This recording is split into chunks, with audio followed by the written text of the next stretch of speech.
Assalamualaikum. Halo, kembali bersama saya Christine dari Bekasi. Ini cerita kedua saya di sini, masih dengan hal mistis yang terjadi di rumah atas. Kali ini yang mengalami adalah saya dan adik saya. Cerita ini terjadi di sekitar medio 1998 silam. Hari itu kami memutuskan untuk menghabiskan malam bersama. Jadi aku nginep di rumah atas. Kebetulan juga hari itu adalah hari kelima Pak Deku meninggal dunia, yang mana jenazahnya sempat disemayamkan di rumah mbahku, yaitu rumah yang aku tinggali. Suasana duka masih terasa sangat kental, sehingga membuatku sedikit tidak nyaman dan memilih untuk menginap di rumah atas bersama adikku. Jadi, singkat cerita, malam pun tiba. Sedari sore, cuaca sudah terasa lebih dingin dari biasanya. Kami lalu asik dengan cemilan yang sudah kami sediakan sedari sore. Sambil tak lupa kegiatan yang selalu jadi favorit ketika kami bersama, yaitu ngerumpiin kecengan di sekolah. Karena umur aku dan adik keduaku hanya berbeda 2 tahun, jadi bisa dibilang adikku itu ya seperti sahabatku. Teman cerita segala hal. Hampir tidak ada rahasia di antara kami. Obrolan demi obrolan terus mengalir di antara kami. Berpindah-pindah topik pembicaraan, dari soal cowok, tetangga, sampai artis-artis yang hits saat itu. Lalu kami juga nonton serial televisi favorit. Kami melakukan semua aktivitas ini di kamar adik yang memang lumayan luas. Tak terasa, jam sudah menunjukkan pukul 12.30. Sudah lewat tengah malam. Di situ kami baru menyadari adanya perubahan suhu kamar yang sangat drastis dan keheningan malam yang entah kenapa terasa sangat mencekam. Perpaduan suhu dingin dan keheningan yang teramat ganjil itu membuat rasa kantuk kami jadi hilang. Lalu kami memutuskan untuk tidur dan mulai menarik selimut, sambil berharap rasa kantuk kami bisa langsung datang. Kami sama-sama terdiam, larut dalam suasana malam yang tidak seperti biasanya itu. Ketika kami mencoba memejamkan mata, kami dikagetkan dengan nolongan beberapa ekor anjing sekaligus dari arah utara rumah nenek.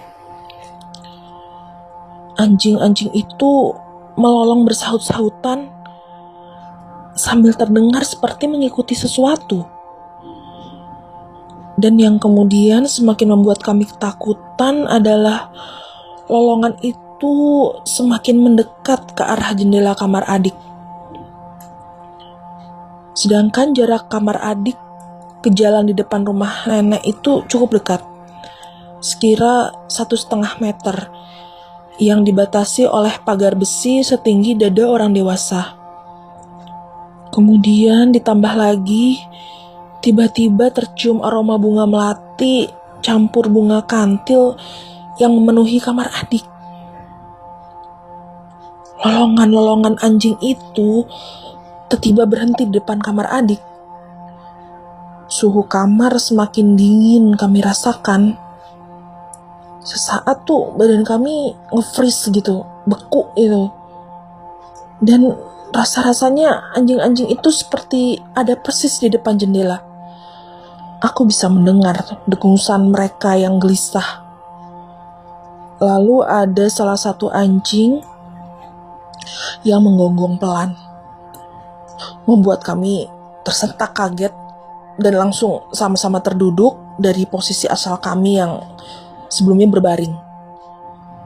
Sepersekian detik setelah kami terduduk, dari pantulan lampu depan ke kamar adik yang remang-remang, karena memang tadi kami matikan lampunya, kami sama-sama menyaksikan ada satu bayangan hitam yang sedang berdiri di dekat jendela kamar adik.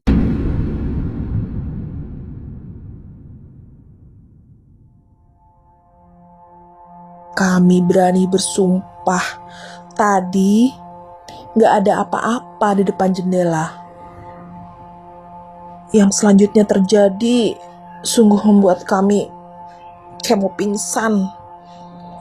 Tiba bayangan hitam itu bergerak merambati dinding kamar adik, muter ke seluruh dinding kamar, lalu sejenak diam, nge-freeze di depan kami. Mungkin kalau digambarin, itu tuh seperti adegan di film Conjuring 2. Itu tuh yang ketika hantu falak mendatangi Lorraine Warren di dalam kamar, yang kemudian falaknya itu masuk ke lukisan yang tergantung di dinding. Hanya bedanya, bayangan hitam di kamar adik ini setelah tadi sempat berhenti, kemudian berkelebat dengan cepat keluar ke arah sisi kiri jendela.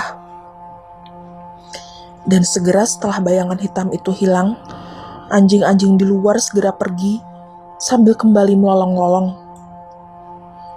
Wangi bebungaan tadi pun mulai hilang, seperti hanya menggantung samar aromanya di kamar adik. Kami yang masih terpaku langsung kompak narik selimut sampai nutupin kepala. Lalu aku nunggu beberapa saat. Kemudian aku beraniin untuk beranjak di tempat tidur, nyalain TV, nyalain lampu kamar. Kami sama-sama belum mau membahas kejadian tadi. Yang pasti kami begadang sampai azan subuh sambil menyalakan radio. Dan sampai detik ini kami tidak pernah bisa memahami apa yang sebenarnya terjadi pada malam itu. Apa ada pesan khusus melalui kejadian itu? Kami benar-benar nggak tahu deh. Oke teman-teman, saya akhiri dulu ya cerita rumah atas kali ini. Semoga bisa berjumpa lagi di lain cerita. Terima kasih sudah mendengarkan. Mohon maaf apabila masih banyak kekurangan dalam menceritakan. Oke, stay safe everyone. Wassalamualaikum warahmatullahi wabarakatuh.